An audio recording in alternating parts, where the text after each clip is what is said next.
Wham! Talk 1600. You're catching the drift.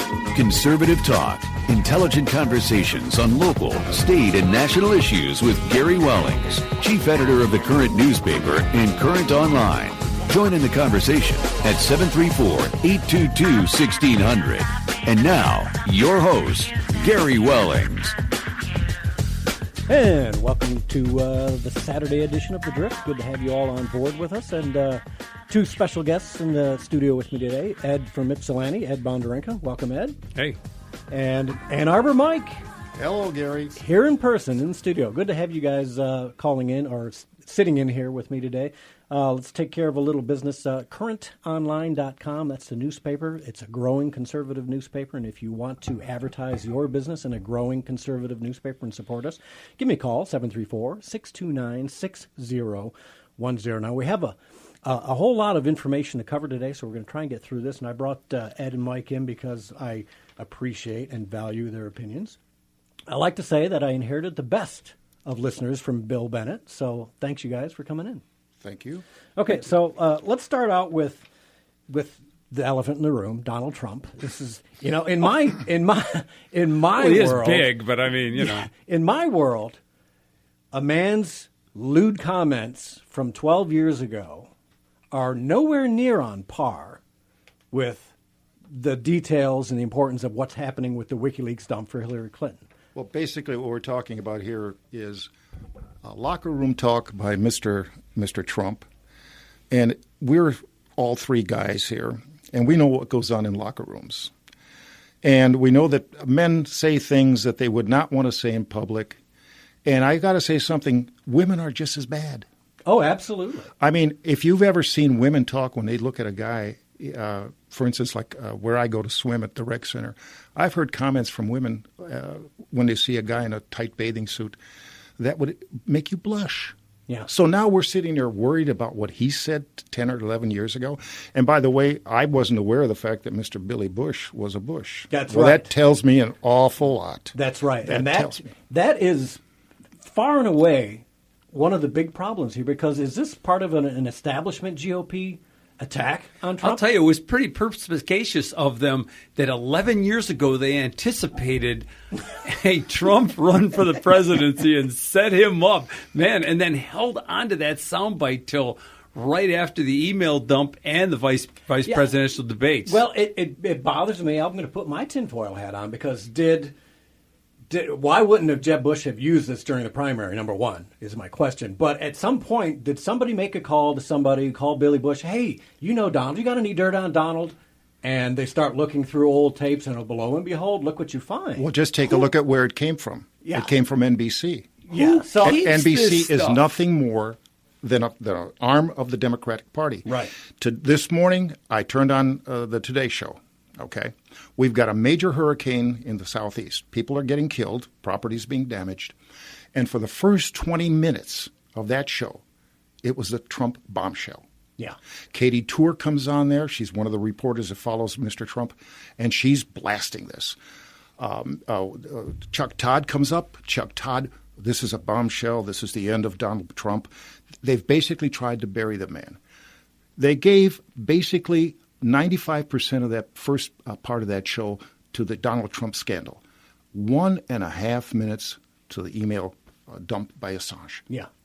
Well, let me ask you. So Hillary Clinton, of course, tweeted out immediately, this is horrific. These comments are horrific, and we cannot allow this man to be in the White House. And I thought to myself, wait a minute, Hillary, I know what you've said and done. Not just your actions, not just words. And so I've got a soundbite from Hillary Clinton. Now, let's put it in perspective again. All Donald right. Trump was talking to a couple of guys, locker room talk, in private. This was not a public statement. This is Hillary Clinton in a public setting being recorded for a book. So this is something she's saying in public, right? This is for public. Derek, you got track one ready there? All right, let's play this. It was a fascinating case. It was really an interesting case. This is Hillary talking about the 12-year-old rape victim. He was the daughter of the family he was living in Springfield. They lived on the side of the tracks in Springfield. Of course, he claimed that he didn't. took a lie detector test. I can't hear that? No. All right, Derek, just grab it. Is this the one where she's describing her defense of the rapist? Yes, and Yeah. she's laughing Exactly. about how she gets this rapist off. And he ended up serving 2 months for raping a 12-year-old girl. And she laughs about how the evidence got destroyed and how she managed to get him off. So, Miss Clinton, all I can say is, what is more horrific? Donald Trump talking lewd about a woman, or you ruining a woman's life? Yep. And helping a rapist get off with 2 months after he raped a 12-year-old child. That's by far more damning than anything Trump said on that bus that he thought, like you said, he was saying in private. And you know the whole thing about the saying it in private, it was a hot mic, it was 11 years ago. My goodness, it makes me think of NSA capabilities to be able to find something like that. If it was on an on-air broadcast, it may have been codexed, indexed, whatever, and so, we can call up everything indexed by Trump. But if they're saving every hot mic moment from some obscure... Wow! Yeah. Somebody had to give an order to go search through the recordings of Donald Trump to find this, whether it was NBC, whether it was Hillary making a call to NBC, or Hillary calling Bush. You've got the Washington Post with 23 people out there looking for dirt on Donald Trump. Well, You've got 0 looking for dirt on Hillary Clinton, but we all know what she's done. Yeah, Where's the hot mic on Hillary? It's bad enough, live mic, her but stuff where's is the hot mic? Coming off, it's just falling to our laps, and they're not covering it. Now, the WAPO is owned by Bezos, right, who is a terrible liberal. And, once again, and folks, it's these uber-rich people that happen to be liberals. Why? Because they've already got theirs. They don't care about us getting ours. They've got theirs, so they want to shut it down and keep this establishment. Now, let me ask you. So Paul Ryan comes out immediately. Oh, I'm not going to campaign with Trump. This is horrific, blah, blah, blah. Senator Mark Kirk doing the same thing. Mitt Romney doing the same thing, looking for this excuse. Does that to walk surprise you? away. Not at all. Okay. We've got Mr. Paul Ryan, who first of all, never wanted to support Trump in the beginning. He was cold as an iceberg, okay? Jason Chaffetz, of course, he's out there in Utah. Jason Chaffetz, I'm not going to support him anymore. I'm not going to vote for Hillary, but I'm not going to support him anymore. You've got Mr. What's the previous candidate, Romney. Of course, we know what Romney tried to do to Trump. So we've got this entire establishment, the Bush people, and of all the people to sit there and throw stones at Donald Trump, we should be looking at the Bushes and say, look, folks, you are the people that created this problem that we have in the Middle East.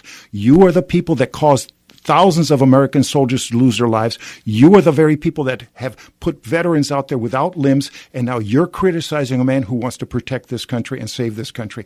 As far as I can tell you right now, to me, if the fact that Billy Bush is related to the Bushes tells me all that I need to know about this scandal. The Bushes want to get even with Donald Trump because he destroyed their little boy, Jebby Bush. Yeah, period. I get it. Let's take a quick call from Jenny in Brownstown. Jenny, to the show. Hey, guys. How's everybody? Hey, Jenny. Hey, I've got a couple points. I'll try to be quick. Number one, nobody's talking about why Hillary's doing what she's doing now in the first place. The only reason she stayed with her husband, a quote, unquote, after all he did to her was so that she could have a chance at the White House someday. Yep, meal ticket. People forget about that, but that's the truth. Yeah, She wanted power and stuff. That's the only reason she stayed with him. Yeah, some women will stay in a marriage because of the kids, and some men will stay in a marriage because of the kids. She stayed in it for one reason and one reason only: the money and the power. And she's a hanger-oner, period. She I was- tied her star. She tied her star to Bill Clinton, and is trying to write it into the White House. The simple fact of the matter is, to the people that are listening to this show and across the country that are listening to other talk shows, is the fact that this country, unless we stop Hillary Clinton 4 years from now, we are not going to have the same country we have today. And all I ask people, I'm 72 years old. A lot of you guys weren't around when a lot of this stuff happened. But go back to the 60s and see what was going on in the 60s. The very same people that gave us the 60s, that gave us the demonstrations, that gave us the anti-government feeling in this country are the ones that are in the office. You can kiss the Supreme Court goodbye. You can throw your foot away. And we're just going to have nothing but a country with an open border. And we are going to be the in this country. You. It's And not just they also, took my away. other point, I am so sick of damn Fox News. They call themselves conservative. Bull crap. They're not conservative. They're the lamestream media, and I'm sick of them reporting this crap all day on the hour. I'm sick and tired of them. I don't care what Paul Ryan says. Like, he was never for him in the first place. I don't give up and Chavit says. These people come on here, and because they're leaders, they're not leaders. They're just... This is Mike. Hi, Mike. How you doing? Nice to meet you. Nice to talk to you. Nice to talk to you, Jen. Good to be with you guys again, Ed and Gary. You know what? I love you guys. We love you, too. My wife, Sherry, says hi, Jenny. She listens to you call in. Oh, she does? Yeah. Yes. Hey, Jenny, you need to run for Congress. What district are you in, Jenny? Dingles. You're in Dingles district?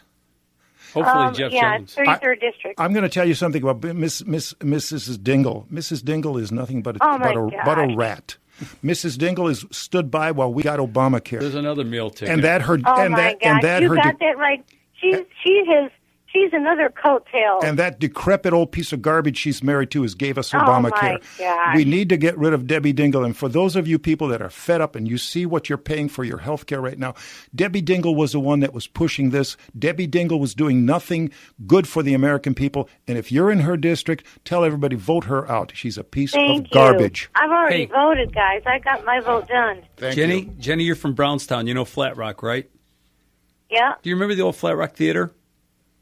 What's the theater in Flat Rock? I don't think I've ever even been in it. Okay, well, I remember going there as a kid, and I remember seeing on TMC a few years ago there was a public service announcement about theaters and taxes on theaters, and actually they showed the Flat Rock Theater, and they were interviewing this guy in 1954 who was the owner. Something about taxes on movie theaters, and it was produced by the movie organizations. And they were going against Congress. And one of the names they were pointing out, and it just struck me, when they were just directing their comments, one of them was towards Dingle. That's how long that family has been in power in the Downriver area. Yeah, it's crazy. That's that dynasty action. Because I am done with the stupid Fox News. I realize that's all we got, maybe. But there's another station that plays Town Hall. They're crap, too. They just put out the same damn template. You need to run for office. There you go, Jenny, and you know we'll help you out. All right, well, thanks for the call, Jenny. Appreciate it. Okay. Take care. Let's take a call from Will from Ypsilanti. Welcome to the show.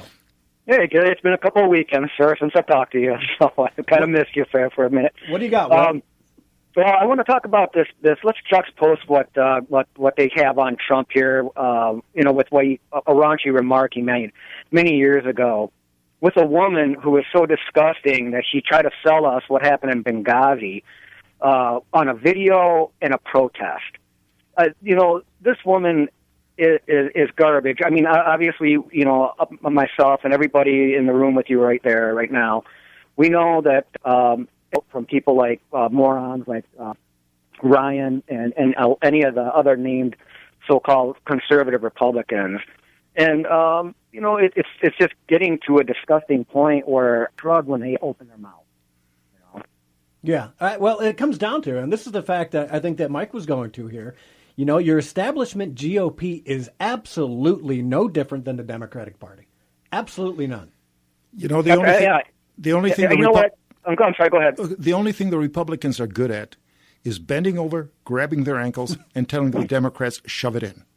That's it. I call them a circular firing squad because it's all about money for them.